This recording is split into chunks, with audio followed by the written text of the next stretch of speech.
and welcome back to the channel, and hi if you're new here, I'm Jade and it is time for my favorite video, the TBR jar. And what's really exciting me, this is the first time I'm doing it with my new TBR cart, and it's just, I don't know, it does feel a lot cleaner and not just having it, I don't know, like lopsided, and having the book stacks behind me much more organized.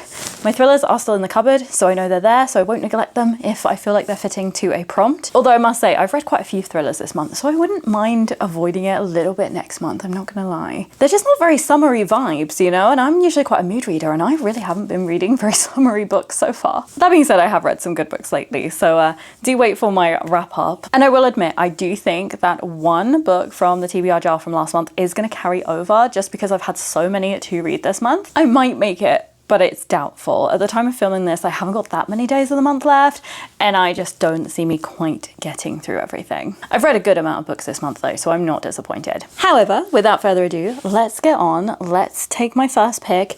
Gonna balance it on the knee so you can see the pot as usual, and we'll see what we get. Here we go.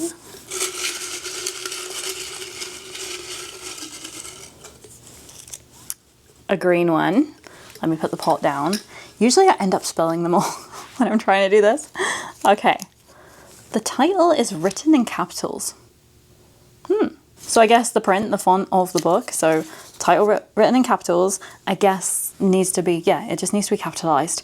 Which I feel like a lot of books are, aren't they? I don't know. I can't even think. Let me have a look through here, I'll do it off camera, and I'll come back with a few options. I'm sure there's gotta be several that we can pick from here. Okay, having a quick glance, I think there's more that are capitalized than that aren't, so I'm definitely gonna have a lot to pick from, and I'm just lost. Like, where do I even pick? In my head, there was a particular romance book. I was like, I wouldn't mind squeezing that in this summer, but unfortunately that one isn't capitalized, of course. I also forgot, I need to take these little pots off so I can actually access all my books. So I'm gonna quickly do that now, and then I will pick some that we can like go through, I will. I just don't know where to start.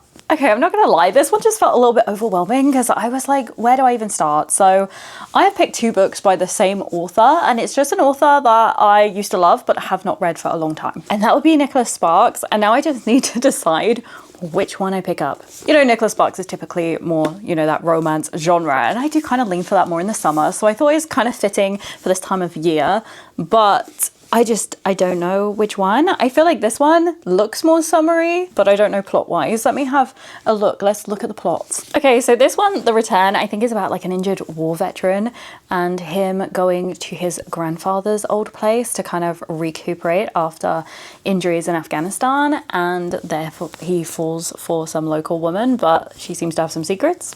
And then this one, it sounds like it's about two musicians falling in love, which I do quite like because, you know, I'm a singing teacher. That sounds interesting. And also I think it's about a woman who escapes an abusive marriage and has a son, and it's about her and her relationship with her son and her love for her son.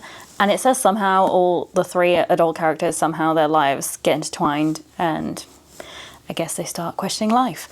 That's what it sounds like anyway. So neither of them sound particularly summery, but you know what? I'm gonna go for Dreamland just because, I don't know, the plot just appeals to me a little bit more, although I'm sure I will like both of these because I have not read a Nicholas Sparks book that I don't enjoy. I know some people don't like him. I feel like he's a little bit like the Frida McFadden of the romance genre, where people seem to like either love or hate his books, but I don't know. I read A Walk to Remember when I was so young, and I just loved it so much that I don't know, his books stick with me. I always enjoy them. So this is going to be my first pick, Dreamland by Nicholas Sparks. So let's pick prompt number 2. Hopefully it's something a little bit less open because I need something a bit more directed, I'm not gonna lie. I feel like I'm just very indecisive right now, especially with how much I've been reading. I just kind of want it to tell me what to read. Maybe I should have changed it and did one of those jars with the actual names of the books, but I do like having prompts. It makes me think.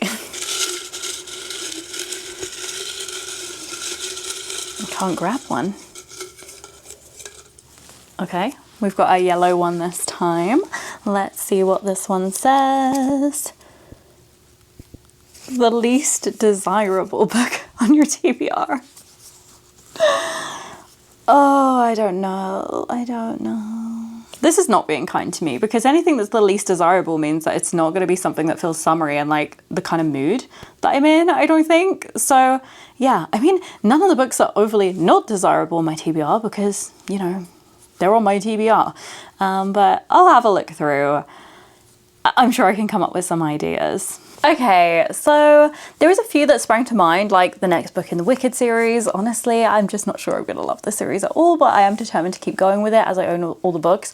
So that's definitely one that I thought, oh, I could choose that. But then I actually spotted another book. So the reason I feel I can pick this one and have it as least desirable is because it does sort of fit the vibe of the year. So it's not undesirable in that way, but the reason it's not desirable is I literally just don't know anything about it, and that is Emily Griffin, The Summer Pact. So the reason I'm picking this as least desirable is because I actually ordered this for someone who wanted this book as part of like this sort of gift exchange thing we were doing, but unfortunately it arrived after I did the exchange. So I kind of just ended up getting stuck with this book because I bought other ones for the exchange. And I'm not saying it's bad, but I don't think it's the kind of book that I would look at and just buy, and I also just don't know the author or the book at all. So you could say it's desirable because it's called The Summer Pact and I do want summary books, but I'm just going to say it's the least desirable out of my summary books.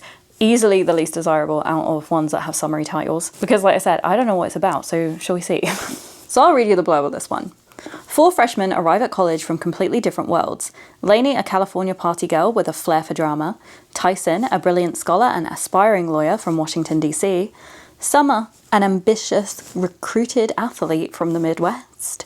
And Hannah, a mild-mannered southerner who is content to quietly round out the circle of big personalities. Soon after arriving on campus, they strike up a conversation in their shared dorm, and the seeds of friendship are planted. As their college years fly by, their bond intensifies and the 4 become inseparable. But as graduation nears, their lives are forever changed after a desperate act leads to tragic consequences.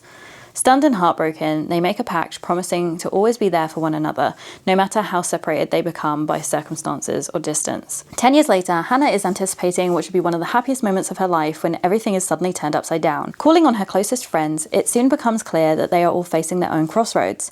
True to their promise, they agree to take a time out from lives headed in wrong directions and embark on a shared journey of self-discovery and forgiveness and acceptance. In this tender portrayal of grief, love and hope, Emily Griffin asks, when things fall apart, who will be at our sides, helping us to pick up the pieces? I mean, it sounds like a cute read, so I wouldn't call it like not desirable, but I definitely don't feel like this is something I would have necessarily reached for. So I am going to put this under least desirable. There's definitely others that could be chosen for other reasons, but this is definitely the book that, you know, no one bought for me. I didn't buy for myself particularly. It's just something I got stuck with after a late delivery. So that's why I've got it. And so therefore I think that's why it's least desirable, because it's just not something I would have put on here on my TBR, but here we go. And I actually think it could sound like something I could enjoy too. So I'm not disappointed in having to read it, but that's why it's getting this label. So let's do my third and final prompt. If you're new here, I just do 3 because I have a lot of other committed reads with ARCs and beta reading and things. So yeah, please TBR jar, be kind to me this time. This has not been an easy TBR jar video. Let's see what I get.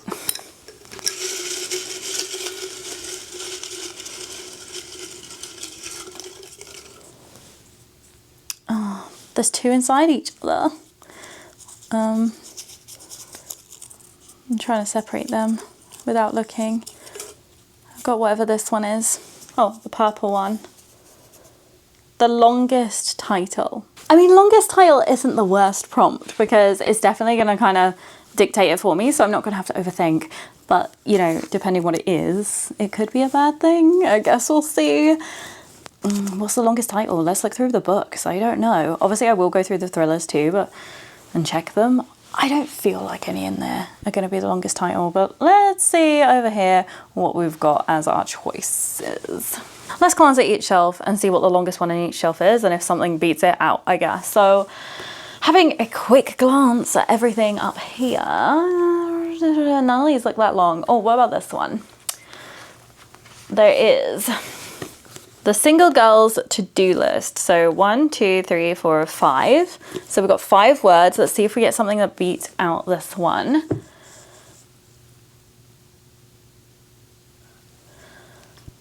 So far, no. Oh, what about this one? As long as the lemon trees grow. 1, 2, 3, 4, 5, 6, 7. So we got 7. This might be a hard one to beat. This could be our winner. Let's keep going. So let's have a quick glance at this bottom one, but looking at it quickly, I don't think any are gonna beat 7, to be honest with you.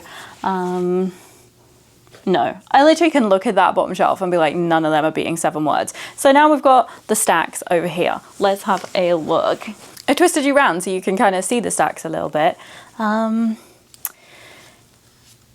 this one, The Invisible Life of Addie LaRue. 1, 2, 3, 4, 5, 6. No, still not beating. It was close, but it's not beating it. There's definitely nothing on this front pile. So let me wiggle this forward and see.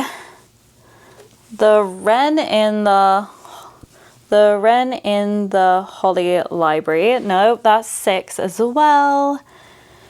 The Courting of Bristol Keats, that's only 5. So yeah, I feel like as long as the Lemon Trees Grow is going to be our winner, but let's double check. These are like my next in a series book. So I mean, this would be good if one of these were, but no, the longest I'm seeing on here is 5. So let me check the thrillers. I'll do that off camera so I don't have to move you around too much.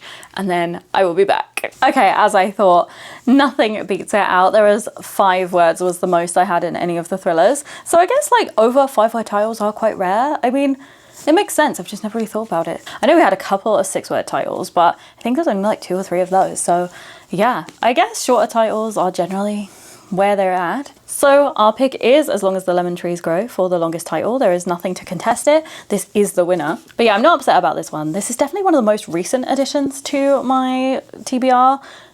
Definitely didn't get it long before I started doing the book buying ban. So yeah, let me read you the blurb. Salama Kassab was a pharmacy student when the cries for freedom broke out in Syria.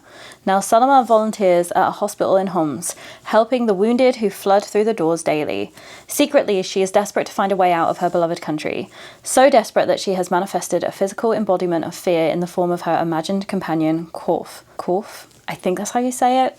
Please excuse me if my pronunciation is wrong on some of this. But even with Korf pressing her to leave, Salama is torn between loyalty to her country and her conviction to survive. And when she crosses paths with the boy she was supposed to meet one fateful day, she starts to doubt her resolve in leaving home at all. Soon Salama must learn to see the events around her for what they truly are. Not a war, but a revolution. And decide how she too will cry for Syria's freedom. So yeah, I very much look forward to this one. I do quite like a war sort of story, and I thought this was a bit of a different take, and it's something I saw a lot of people recommend on different booktube, on Book Talk. I've seen this everywhere like over the past year or so, so it was just something that I really wanted to get and read. So I'm looking forward to trying this one, and it's a little bit different, I feel, than the others that were picked. So I feel like we've got a good mix, so let's do a little recap. So we have Nicholas Sparks with Dreamland for the title written in capitals. We have Emily Griffin, The Summer Pact for Least Desirable. By the way, I forgot to say, if you love this book or you love Emily Griffin, please don't take offense. Let me know how good it is and hype me up for reading this.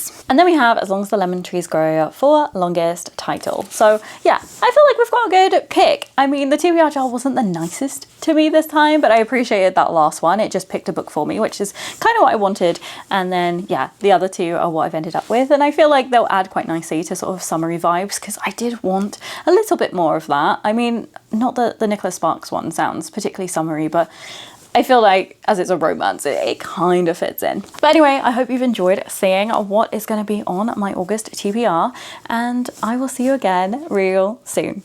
Bye!